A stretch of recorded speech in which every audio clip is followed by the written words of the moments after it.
Hey, Krista. Hey, Jay. Krista, you are the founder and CEO of Vetrina. You are the head of the foremost cannabis retail consultancy in North America. How's that sound for you? I laugh because you give us like such a fancy title. Well, I also remember you way back when you were just breaking into the industry, which was like 100 years ago or so.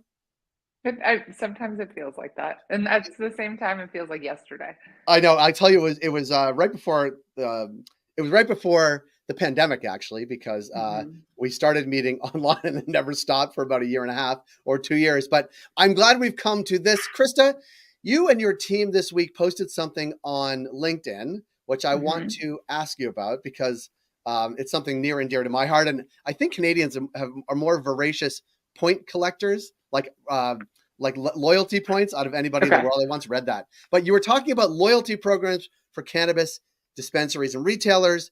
And Hmm. I think someone on your team asked for 5 words of advice for how to do this for retailers. And it was like, keep it simple is really the thing. That's Yeah. really important. Yeah. It's super important. I think we are seeing some new iterations of what loyalty programs can look like. But at the end of the day, if the customer doesn't understand them, then it all doesn't matter. And in reality, building a loyalty program is like pretty straightforward. You have some mechanism of capturing customer information, and then you share some level of value with them and you communicate accordingly. But in execution of that, in forecasting of those costs, it actually gets pretty complicated pretty quickly. And so the magic actually comes back to how easy it is to communicate the value back to the customer as well as to operationalize. And I would say that when we have conversations in the industry, most people are looking at examples like airline examples or even companies like Sephora, which are really great, Starbucks also, but they can forget what the complexity of the information that went into building those programs looks like. And on the front, it looks so simple and easy to execute, but that's because they've made it so easy that grandma can understand it. And I would say, yes, of course, they put tons of money behind it. They also have Yeah. they start really with a loyal base that needs to shop there or wants to shop there. They are integrating online and real world, which is another layer of challenge that they do quite Yes. well. But also, they don't have the compliance necessarily that cannabis Mm-hmm. does. Like even in terms of the value back, some markets there's not a ton of value. I don't know. You tell me that you can actually provide back in terms of discounts or advertising that even like it's another layer of complexity that is makes it really hard. Well, I think it comes down to what's the definition of value. Right. To your point, like in some markets, say for example, Canada, it's very difficult to offer like free products. I put free in quotations because in most markets it's very difficult to offer free product, but Canada is a great example of that. Also, like areas like New Jersey, there are certain limitations, Massachusetts. And so you have to get creative, but at the end of the day, it's understanding what the customer's perception of value is as well. I think if we were having this conversation 2 years ago, we would have been talking about THC level. And I'm not sure if that has gone away or if it's just become normalized and accepted within the industry. And now we talk about price, for example. And the reality is the price is the reflection of what the customer perceives as valuable. And so that can influence the strategies and the way that you communicate within a loyalty program. And what are good ways to keep like what are some of the values that customers find valuable? I know that's using the same word twice, but like what do they perceive as valuable outside of like discounted price, like outside of things you can't necessarily do in every market? Yeah, I mean, to be able to combat any kind of level of discounting, one of the ways that you can do that is through freshness. And so a loyalty program is actually a really great tool to be able to communicate freshness to the customer, so newness, as well as some level of exclusivity. We all want to be able to get access to something before potentially other people. And so there are things like brand partnerships, special seasonal based products that can be dropped to customers at certain times. So it's about thinking about the loyalty program as a way to communicate with the customer first, as opposed to being like about points and giving discounts. It's like, what are we utilizing this program to do? And then how is it going to help us achieve those things? So, newness and freshness, big big part of it. I think as a general bias, when we usually are speaking with retailers, there's a hesitation because it's like, I don't want to receive like 2 text messages or 2 emails a week from anybody. Yeah, well, that's probably because they're not offering you value. If you actually look at the things that you read consistently or what emails you come in that you find value from, you're okay in accepting that communication. So it would be like your bias is that you don't actually even believe that you're offering enough value to the customer in the way you're communicating. Right. So we have a tendency to goal to have some level of communication with our core customers at least 2 times a week to try and, sorry, my dogs are having a it's hard not to hear the dog. Yeah, it's okay. Yeah. And at least 2 times a week, as well as try and goal really that you're creating some level of like 7 to 11 touch points in a month, which seems quite high, but there are different ways to achieve that. So there are automations as well as there are kind of like the weekly type of communications that can be had. Yeah. Let's go back to some real world examples, not even non-cannabis. Like what does Sephora do well? What does Starbucks do well that is applicable to cannabis? Is it, aside from pricing, but like I know teenage girls feel like they are part of like a Sephora club. Yeah, I mean, Sephora does an excellent job of creating some level of feeling of exclusivity with access to things based off of kind of purchasing behavior. And they do it in a way that is so simple and clear to understand, that most people understand where they are within their program.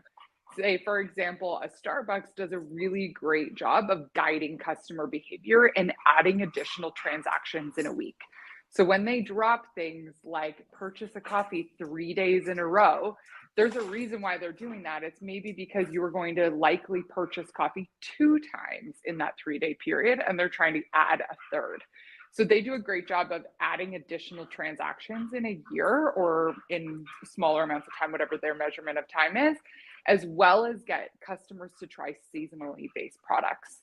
So they have a ton of data, and so does Sephora. So like, we have to kind of first start and be like, you can't replicate those things because you don't have the customer base, the size and the breadth of what type of data points you're collecting from those customers.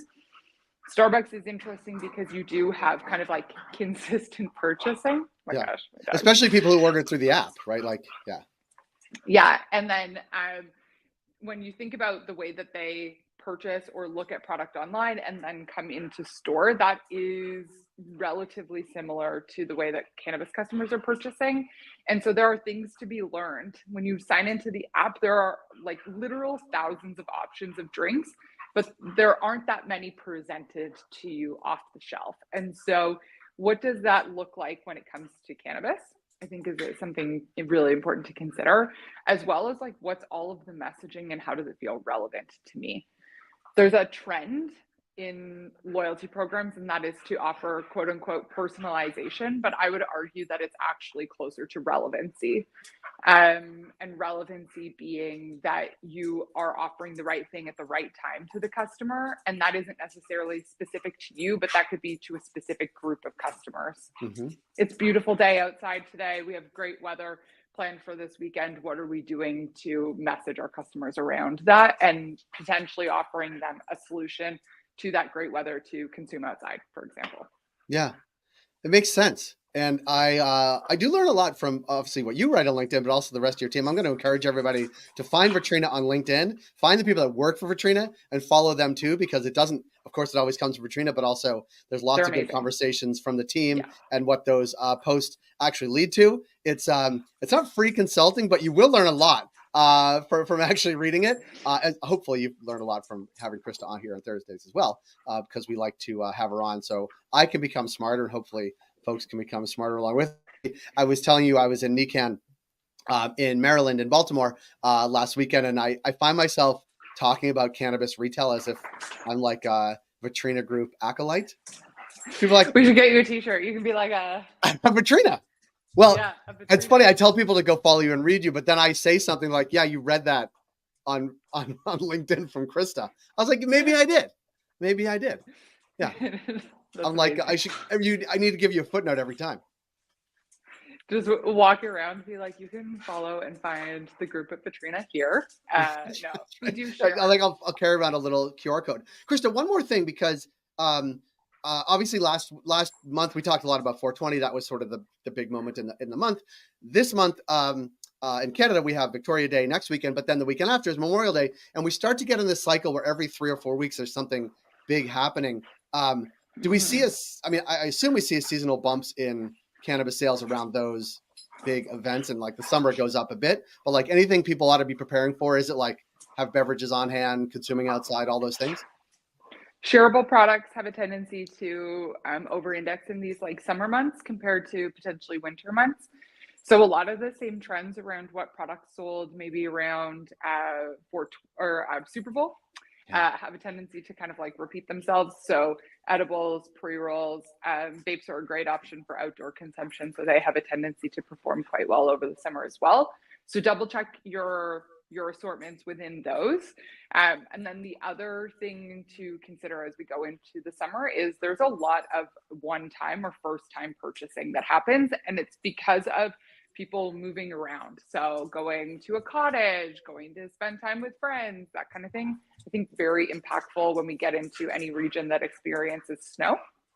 So if you experience snow in your area, pay super close attention to the number of one-time transactions that happen really between June and the beginning of September.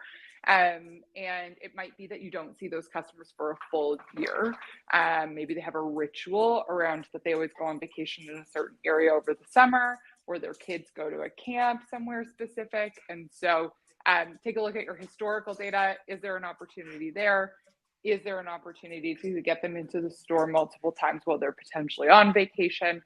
But we are about to hit the months where you get the most number of one-time transactions. Yeah, let's get them back in store one more time throughout the year. That's a good goal. See, I learned from Chris. Just one more transaction. Just one more transaction. It would be an 100% jump. Krista, as always, thank you so much for joining us here today. We're going to wrap up Cultivated Live.